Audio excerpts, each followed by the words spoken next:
As with other Christian virtues, the world has its counterfeits, its imposters for Christian contentment that might look like true contentment but aren't genuine. And one imposter to biblical contentment is Stoicism.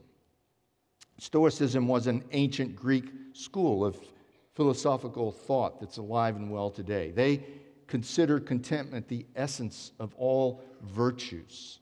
Stoics sought to reckon with the disappointments and hardships of this life through a passive indifference to their circumstances. They pursued independence from all things and all people, to need nothing and no one. The Stoic line was, man should be sufficient unto himself for all things, and able by the power of his will to resist the force of circumstances. The Stoic idea, according to one commentator, was a kind of self-contained Superman who would rise above his circumstances in independent and self-sufficiency and serenity. For the Stoic, fretting was useless.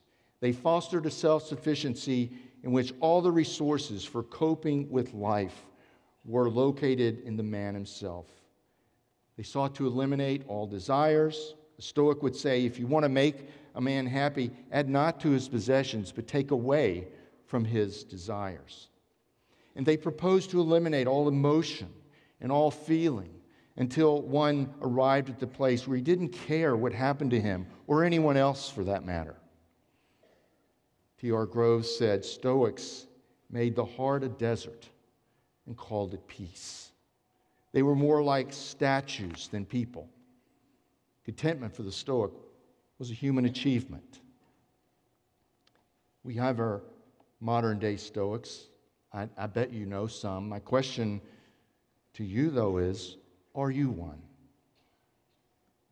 Do you seek contentment through fleshly and worldly means? As we'll see, the Apostle Paul was no Stoic. Far from it.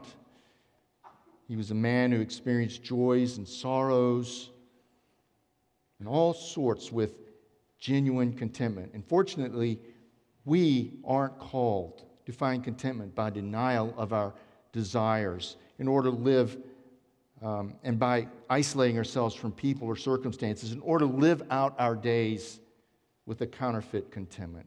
Actually, the opposite is true. There is a better way.